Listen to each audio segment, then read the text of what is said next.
നമസ്കാരം. അഹമ്മദിയ ജമാഅത്തിൻ്റെ കേരള പ്രതിനിധി സുൽത്താൻ നസീറാണ് ഇന്ന് നമ്മുടെ അതിഥിയായിട്ടുള്ളത്. അദ്ദേഹത്തിന് നിലവിലെ രാഷ്ട്രീയ പരിതസ്ഥിതിയെക്കുറിച്ചൊക്കെ വിശദമായിട്ട് തന്നെ നമ്മളോട് ചർച്ച ചെയ്യാനുണ്ടാകും. അത് നമ്മൾ കേൾക്കേണ്ടതാണ്. മറ്റ് മുസ്ലിം സംഘടനകളെ പോലെയല്ല, ഇവർക്ക് വ്യത്യസ്തമായ ചില കാഴ്ചപ്പാടുകൾ ഈ ആധുനിക പൊളിറ്റിക്സിൽ പറയാനുണ്ട് എന്നതാണ് വസ്തുത. നമുക്ക് അദ്ദേഹത്തോട് തന്നെ ചോദിക്കാം. സാറേ, ഇപ്പോഴത്തെ ഈ രാഷ്ട്രീയ പരിതസ്ഥിതിയെ നിങ്ങളുടെ സംഘടന ഏത് രീതിയിലാണ് നോക്കിക്കാണുന്നത്? അഹമ്മദിയ മുസ്ലിം ജമാഅത്ത് ഒരു ആഗോള സംഘടനയാണ്. ഞാൻ നേരത്തെ പറഞ്ഞതുപോലെ 200-ലധികം രാജ്യങ്ങളിൽ പ്രവർത്തിക്കുന്നുണ്ട്. ഈ 200-ലധികം രാജ്യങ്ങളിലും അഹമ്മദിയ ജമാഅത്തിൻ്റെ അതിൻ്റെ സ്ഥാപനം മുതൽ ഇന്നേ വരെയുള്ള നിലപാട് എന്ന് പറയുന്നത് ആ രാജ്യത്തിലെ ഗവൺമെൻറ്റിനോട് പൂർണ്ണമായ കൂറ് വെച്ച് പുലർത്തുക എന്നുള്ളതാണ്. അതോടൊപ്പം തന്നെ രാജ്യത്തിൻ്റെ ഉന്നമനത്തിനും രാജ്യത്തിൻ്റെ പുരോഗതിക്കും വേണ്ടി തങ്ങളാൽ കഴിയുന്ന വിധത്തിൽ എല്ലാ നിലയിലും പരിശ്രമിക്കുകയും രാജ്യത്തിലെ ജനങ്ങളെ അവരെ കക്ഷി മത വിശ്വാസ ജാതി ഭേദമന്യേ എല്ലാവരെയും കൂട്ടിപ്പിടിച്ചുകൊണ്ട് രാജ്യപുരോഗതിയിൽ എല്ലാവരും ഒരുമിച്ച് നിന്ന് പ്രവർത്തിക്കണം എന്നുള്ള കാഴ്ചപ്പാടാണ് അഹമ്മദിയ ജമാഅത്തിനുള്ളത്. അങ്ങനെ വരുമ്പോൾ ഇന്ത്യയിലെ ഇന്ന് ഭരിക്കുന്ന ഗവൺമെൻറ്റിനെ കുറിച്ചുള്ളൊരു പ്രധാനപ്പെട്ട നിരീക്ഷണം ഹിന്ദുത്വവാദമാണ്. എന്നുവെച്ചാൽ അവർ വിശ്വസിക്കുന്ന ഇന്ത്യയിലെ അത് രണ്ട് തർക്കമുണ്ട്. തീർച്ചയായിട്ടും ഹിന്ദു എന്ന് പറയുന്നത് മുഴുവൻ ഇന്ത്യയിലെ പുൽക്കൊടികളെ പോലും ഉൾക്കൊള്ളുന്നൊരു സംസ്കാരത്തിൻ്റെ പേരാണ് എന്നൊരു വാദമുണ്ട്. അത് ഹിന്ദു മതം കൂടിയാണ് എന്ന വാദമുണ്ട്. ഈ രണ്ട് വാദത്തിലായാലും ഒരു ഹിന്ദു രാഷ്ട്രം ഇന്ത്യയിൽ വന്നു കഴിഞ്ഞിരിക്കുന്നു എന്നാണ് പൊതുവെ ഇപ്പോൾ ഇന്ത്യയിലെ സംഘപരിവാറിൻ്റെ ഒരു നിലപാട്. എങ്ങനെയാണ് അഹമ്മദിയ ജമാഅത്ത് അതിനെ നിരീക്ഷിക്കുന്നത്? അഹമ്മദിയ ജമാഅത്തിൻ്റെ സ്ഥാപകരുടെ അവസാനത്തെ പുസ്തകം എന്ന് പറയുന്നത് മൈത്രി സന്ദേശം എന്നുള്ള പുസ്തകമാണ്. ആ പുസ്തകം 1908 എഴുതുന്നത്. അപ്പോൾ ആ സമയത്ത്, അതായത് ആ പുസ്തകത്തെക്കുറിച്ചൊരു നിരീക്ഷണത്തിൽ പറഞ്ഞിരിക്കുന്നത്, അതായത് ഈ ബ്രിട്ടീഷുകാർ വിഭജിപ്പിച്ച് ഭരിക്കുക, ഡിവൈഡ് ആൻഡ് റൂളിനൊക്കെ മുമ്പ് തന്നെ ഹിന്ദുമത ഐക്യത്തെക്കുറിച്ച് വളരെ വ്യവസ്ഥാപിതമായി അദ്ദേഹം അതിൽ പറഞ്ഞിരിക്കുന്നു എന്നുള്ളതാണ്. അപ്പോൾ ആ പുസ്തകത്തിൽ അദ്ദേഹം പറയുന്ന കാര്യം എന്ന് പറയുന്നത്, അതായത് ഹിന്ദുക്കളും മുസ്ലിങ്ങളും ഈ രാജ്യത്തിൻ്റെ രണ്ട് അവിഭാജ്യ ഘടകങ്ങളാണ്. ഈ രണ്ട് സമൂഹവും എപ്പോഴും ഒരുമിച്ച് നിന്ന് പ്രവർത്തിക്കുന്നതാണ് ഈ രാജ്യത്തിന് ഏറ്റവും ഗുണകരമായിട്ടുള്ളത്. ഹിന്ദുക്കൾ ഒരുമിച്ച് ചേർന്നുകൊണ്ട് മുസ്ലിങ്ങളെ ഈ രാജ്യത്ത് നിന്ന് പൂർണ്ണമായും പുറത്താക്കി കളയാമെന്നോ, മുസ്ലിങ്ങൾക്ക് എല്ലാവരും ഒരുമിച്ച് ചേർന്നുകൊണ്ട് ഹിന്ദുക്കളെ പൂർണ്ണമായും ഇല്ലാതാക്കി കളയാം എന്നുള്ളത് ഒരു മിഥ്യാധാരണയാണ്.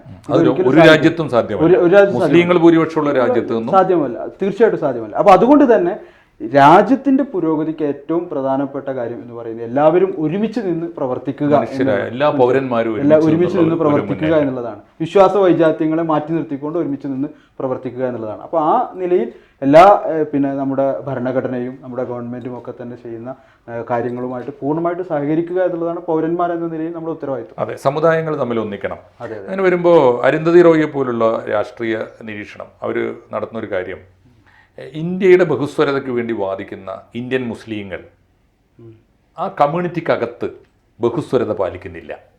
എന്ന് വെച്ചാൽ കൊച്ചു കൊച്ചു അഭിപ്രായ വ്യത്യാസങ്ങളുള്ളവരെ പരസ്പരം ശത്രുക്കളാക്കി അകറ്റി നിർത്തിക്കൊണ്ടിരിക്കുകയാണ്. എന്നാൽ അഹമ്മദിയ മുസ്ലിങ്ങളെ ഇവരെല്ലാവരും ചേർന്ന് ശത്രുക്കളുമാക്കുകയാണ്. അങ്ങനെയാണെങ്കിൽ ഈ ഇസ്ലാമിനകത്തെ ബഹുസ്വരത എന്ന് പറയുന്ന ഒരു കൺസെപ്റ്റ് ഇല്ലേ? ഒരു ഏകദാനമായ ഒരേപോലെ ഒരു അച്ചിൽ വാർത്തൊരു ഇസ്ലാമുണ്ടോ? എങ്ങനെയാണ് അഹമ്മദിയ ജമാഅത്ത്? നമ്മൾ ഈ മാറ്റി നിർത്തലുകളും അതേപോലെ തന്നെ ഒഴിവാക്കലും നമ്മളിൽ നിന്ന് ഭിന്നിപ്പുകളൊക്കെ ഉണ്ടാകുന്നതിന് അടിസ്ഥാനം എന്ന് പറയുന്നത് വിദ്വേഷമാണ്, പരസ്പരമുള്ള വിദ്വേഷങ്ങളാണ്. അപ്പോൾ അഹമ്മദിയ ജമാഅത്തിൻ്റെ സ്ഥാപകർ അദ്ദേഹത്തിൻ്റെ ഒരു കവിതയിൽ പറയുന്നുണ്ട്, ഗാലിയാ സുൻകർ ദുആ ദോ പാക്കെ ദുഃഖ് ആരാം ദോ കിബിർ കി ആദത് ജോ ദേഖോ തും ദിഖാവോ ഇൻകിസാർ. നിങ്ങളെ ചീത്ത വിളിക്കുമ്പോഴും നിങ്ങളെ അസഭ്യം പറയുമ്പോഴും അതേപോലെ തന്നെ നിങ്ങളോട് മോശമായി പെരുമാറുമ്പോഴും നിങ്ങൾ അവർക്ക് വേണ്ടി പ്രാർത്ഥിക്കുക. അഹങ്കാരത്തിന്റെ സ്വഭാവം കാണുമ്പോൾ നിങ്ങൾ വിനയാനിതരായി നിലകൊള്ളുക. അപ്പോൾ ഇങ്ങനെ ഉള്ള ഇത്തരം ഒരു കാഴ്ചപ്പാട് ഇത് യഥാർത്ഥ ഇസ്ലാമിക അധ്യാപനമാണ്. ഇതിലേക്ക് മുസ്ലിങ്ങൾ എല്ലാവരും എപ്പോഴാണ് വരുന്നത്, അപ്പോൾ തീർച്ചയായിട്ടും അങ്ങനെ വന്നാൽ ഈസി ആയിട്ട് സമാധാനം വരും. തീർച്ചയായിട്ടും അതെ, ഇതാണ് ഒരു മാർഗം. ഈ സാഹചര്യത്തിൽ അഹമ്മദിയ മുസ്ലിം ജമാഅത്തിന്റെ പ്രതിനിധിയോട് ഞങ്ങൾക്ക് എംഎമ്മിന് പ്രത്യേകമായിട്ട് മീഡിയ മലയാളത്തിന് ചോദിക്കാനുള്ള ഒരു ചോദ്യം, ഈ ശ്രീരാമനും ശ്രീകൃഷ്ണനും ഒക്കെ പ്രവാചകന്മാരാണെന്ന് വിശ്വസിക്കുന്നവരാണ് നിങ്ങൾ. 1,24,000 പ്രവാചകന്മാരുടെ കണ്ണിയിൽ അവസാനം വരുന്നവരാണ് മുഹമ്മദ് നബിയും അഹമ്മദിയാക്കളുടെ വിശ്വാസപ്രകാരം മിർസ ഗുലാം അഹമ്മദ് ഖാദിയാനിയും ഒക്കെ. അത് അന്ത്യപ്രവാചകൻ എന്ന ഒരു കൺസെപ്റ്റിൽ മാത്രമുള്ള ചെറിയ വ്യത്യാസമുള്ളൂ. എന്നാൽ അങ്ങനെയാണെങ്കിൽ ഈ ബാബരി മസ്ജിദ് ഇഷ്യൂ ഉണ്ടാകുന്നത്, ശ്രീരാമൻ്റെ ജന്മഭൂമിയിൽ ഒരു ക്ഷേത്രം ക്ഷേത്രം തകർക്കപ്പെട്ട് പള്ളി ഉണ്ടായി എന്നാണ് വാദം. അതിൻ്റെ കോടതി വിധിയിൽ ഇതെല്ലാം ശരിവെക്കുന്നുണ്ട്, എല്ലാം നിഷേധിക്കുന്നുണ്ട്. അങ്ങനെയാണ് ഈ ബാബരി മസ്ജിദ് ഇഷ്യൂ തുടക്കത്തിലെ അഹമ്മദിയ മുസ്ലിം ജമാഅത്ത് അഡ്രസ്സ് ചെയ്തിട്ടുണ്ടോ? അഹമ്മദിയ മുസ്ലിം ജമാഅത്ത് ഞാൻ നേരത്തെ പറഞ്ഞ ഒരു കാലഘട്ടത്തിലും തന്നെ രാഷ്ട്രീയമായിട്ടോ അതല്ലെങ്കിൽ സമൂഹങ്ങൾക്കിടയിൽ വിദ്വേഷങ്ങൾ ഉണ്ടാക്കുന്ന കാര്യങ്ങളിലൊന്നും ഇടപെടാറില്ല. ഇടപെടാതിരിക്കുന്നത് ശരിയാണോ സാർ? അല്ല, അഹമ്മദിയ മുസ്ലിം അത് വിദ്വേഷം ഉണ്ടാക്കുകയും കൂടുതൽ വിഭാഗീയത ഉണ്ടാക്കുകയുമാണ് അതിന്റെ പരിണിത ഫലമെങ്കിൽ അത്തരം കാര്യങ്ങളിൽ നിന്ന് അഹമ്മദിയ ജമാഅത്ത് എന്ന നിലയിൽ വിട്ടു നിൽക്കുക എന്നുള്ളതാണ്.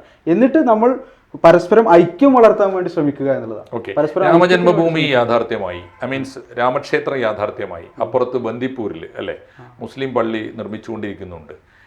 അഹമ്മദിയ ജമാഅത്ത് അത്തരം കാര്യങ്ങൾ നിരീക്ഷിക്കുന്നുണ്ടോ? എങ്ങനെയാണത്? ഇപ്പോൾ ഏതാണ്ട് ഫൈസാബാദിൽ സമാധാനം വന്നു ചേർന്നിട്ടുണ്ട്. അതിനെ സ്വാഗതം ചെയ്യുന്നുണ്ടോ?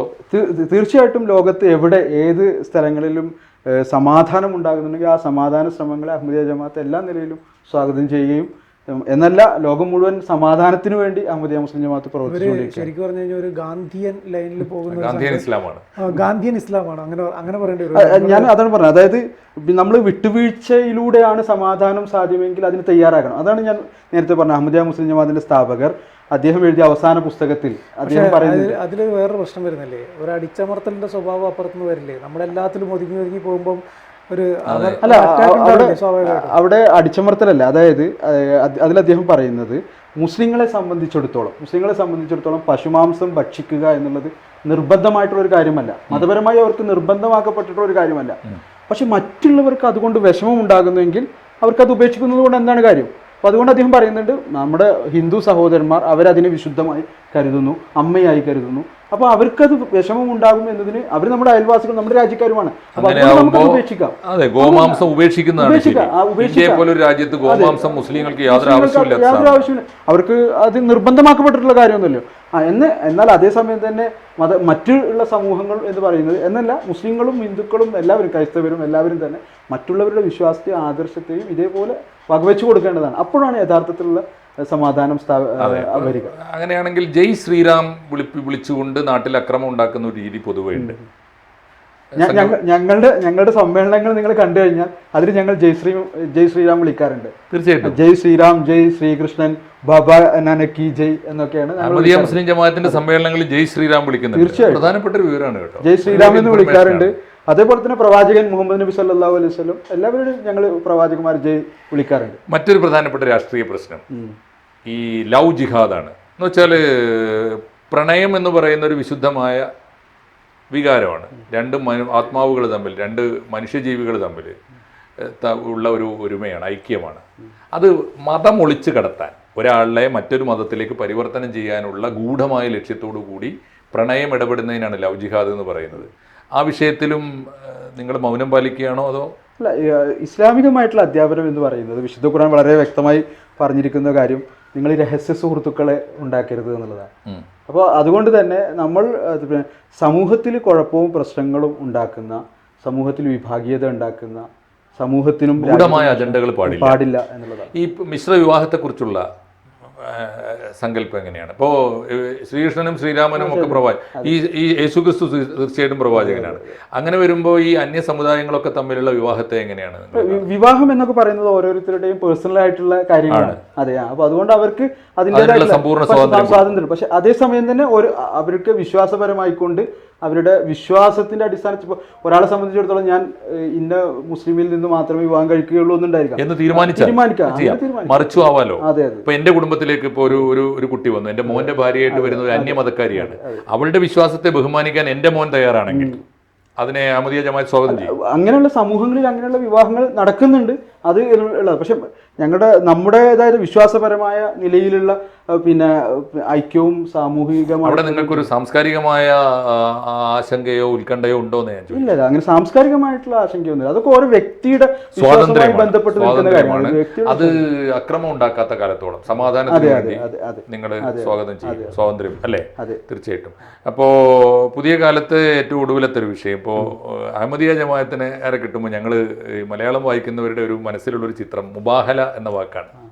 നിങ്ങൾ കൊടിയത്തൂരിൽ ഈ അഹമ്മദിയാക്കളും എന്താ പറയുക അനഹമ്മദിയാക്കളും അല്ലേ, അഹമ്മദിയാക്കൾ എല്ലാവരും കൂടി ചേർന്നിട്ട് ഒരു രണ്ട് ഭാഗത്ത് നിന്നിട്ട് അതിനെക്കുറിച്ചുള്ള ഒരു പരിഹാസ രൂപേണ നമ്മളെ ബുദ്ധിജീവികളൊക്കെ ഉയർത്തുന്ന ഒരു ചോദ്യം, 6 മാസത്തിനുള്ളിൽ മുബാഹല എന്ന് പറഞ്ഞാൽ അറിയാലോ, ഒരു വേദിയിൽ രണ്ടു കൂട്ടരിരുന്നിട്ട് പഠിച്ചോനെ ഞങ്ങൾ പറയുന്നതാണ് ശരിയെങ്കിൽ ഞങ്ങളുടെ അത് അംഗീകരിക്കുകയും മറുപക്ഷത്തിന് മേൽ ശാപം ചൊരിയുകയും, അവർ പറയുന്നതാണ് ശരിയെങ്കിൽ ഞങ്ങളുടെ പേരിൽ അല്ലേ, അങ്ങനെയല്ലേ?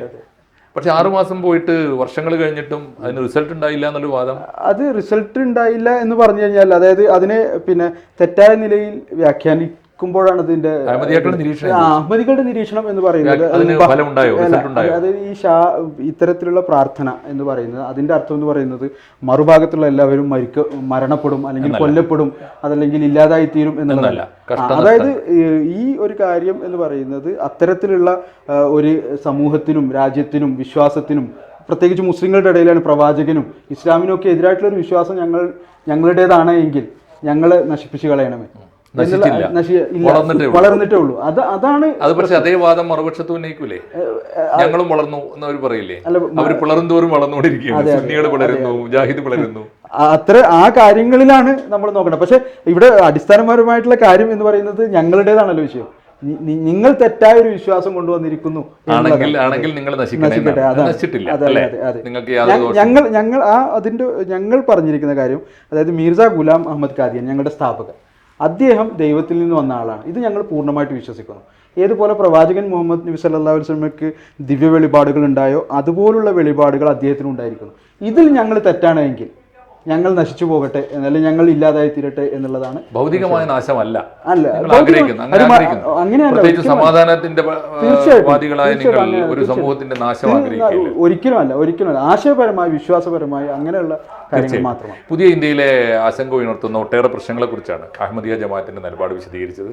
സന്തോഷമുണ്ട് സർ, നന്ദിയുണ്ട്.